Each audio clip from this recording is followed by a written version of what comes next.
স্বর্ণদ্বীপ বাংলাদেশের নোয়াখালী জেলার বঙ্গোপসাগরের কোল ঘেঁষা একটি দ্বীপ। তবে এটি শুধু প্রাকৃতিক সৌন্দর্যের জন্য নয়, সামরিক কৌশলগত দিক থেকেও গুরুত্বপূর্ণ।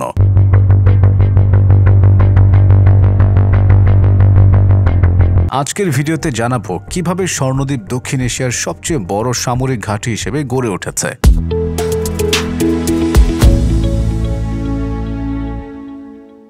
স্বর্ণদ্বীপের এই সামরিক ঘাঁটি এখন বিশ্বজুড়ে স্বীকৃতি পেয়েছে এর আধুনিক ব্যবস্থাপনা এবং সামরিক ঘাঁটির গুণগত মানের জন্য। প্রতি বছর বিভিন্ন দেশের সামরিক বাহিনীর সদস্যরা এখানে অংশ নেন যৌথ মহড়া ও অভিজ্ঞতা বিনিময়ের জন্য। স্বর্ণদ্বীপ বঙ্গোপসাগরের উত্তর পূর্ব অংশে নোয়াখালী জেলায় অবস্থিত। এর আয়তন প্রায় ৩৬০ বর্গ কিলোমিটার, যা একদিকে প্রাকৃতিক সম্পদে ভরপুর, অন্যদিকে সামরিক ও অর্থনৈতিকভাবে অত্যন্ত গুরুত্বপূর্ণ। ভৌগোলিক অবস্থানের কারণে এটি দক্ষিণ এশিয়ার সমুদ্র নিরাপত্তা এবং নৌ পরিবহন রক্ষার জন্য কৌশলগতভাবে আদর্শ স্থান। বিশেষ করে ভারত, মিয়ানমার এবং দক্ষিণ চীন সাগরের বাণিজ্যিক রুটগুলোর কাছাকাছি অবস্থানের গুরুত্ব আরও বাড়িয়ে তুলেছে। ভবিষ্যতে এই কেন্দ্রকে আরও উন্নত ও বহুমুখী করার পরিকল্পনা রয়েছে। আধুনিক সরঞ্জামের পাশাপাশি বৈশ্বিক মানের প্রশিক্ষণ পদ্ধতি চালু করার মাধ্যমে এটি দক্ষিণ এশিয়ার শীর্ষ প্রশিক্ষণ কেন্দ্রেও পরিণত হবে। স্বর্ণদ্বীপ শুধু একটি প্রশিক্ষণ কেন্দ্রই নয়, এটি বাংলাদেশের প্রতিরক্ষা শক্তির প্রতীক। এখানকার প্রতিটি প্রশিক্ষণ, প্রতিটি কৌশল ভবিষ্যতের নিরাপত্তা নিশ্চিত করার অঙ্গীকার। একসময় নোয়াখালীর এই অঞ্চলটি জলদস্যুদের অভয়ারণ্য ছিল,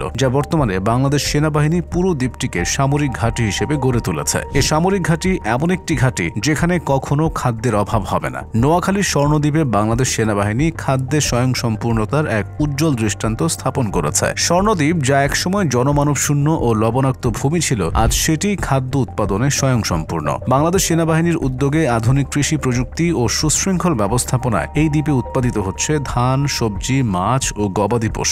এতে কেবল সামরিক ঘাঁটির চাহিদা মেটানোই নয়, স্থানীয় জনগণও পাচ্ছে অর্থনৈতিক সুযোগ। লবণাক্ত মাটিকে ফলনযোগ্য করতে ব্যবহার করা হয়েছে উন্নত কৃষি প্রযুক্তি। সোলার প্যানেল ও বৃষ্টির পানি সংরক্ষণ পদ্ধতির মাধ্যমে তারা বিদ্যুৎ ও পানি চাহিদা মেটাচ্ছে। বর্তমানে স্বর্ণদ্বীপে বছরে প্রায় ৩০০ মেট্রিক টন ধান, ১৫০ মেট্রিক টন সবজি এবং বিপুল পরিমাণ মাছ উৎপাদিত হয়। এছাড়াও গবাদি পশু পালনের মাধ্যমে মাংস ও দুধের চাহিদাও পূরণ করা হচ্ছে। বাংলাদেশ সেনাবাহিনী স্বর্ণদ্বীপে সামরিক ঘাঁটি গড়ে তোলার মূল কারণগুলোর মধ্যে রয়েছে বঙ্গোপসাগরে বাংলাদেশের সামুদ্রিক সীমানা রক্ষা করা এবং অবৈধ অনুপ্রবেশ রোধ করা, ঘূর্ণিঝড় এবং জলোচ্ছ্বাসের সময় দ্রুত উদ্ধার কার্যক্রম পরিচালনা করা, দক্ষিণ এশিয়ায় শান্তি বজায় রাখতে এবং আন্তর্জাতিক সহযোগিতার ক্ষেত্রে ভূমিকা রাখা, সৈন্যদের উন্নত প্রশিক্ষণ এবং জল, স্থল ও আকাশপথে যৌথ মহড়া পরিচালনা করা। এছাড়া দ্বীপের নিরাপত্তা নিশ্চিত হওয়ায় পর্যটন শিল্পও ধীরে ধীরে বিকশিত হচ্ছে। বাংলাদেশ সেনাবাহিনী স্বর্ণদ্বীপকে দক্ষিণ এশিয়ার সর্বাধুনিক সামরিক কেন্দ্র হিসেবে গড়ে তোলার পরিকল্পনা নিয়েছে। এর মধ্যে রয়েছে কৃত্রিম বুদ্ধিমত্তা বা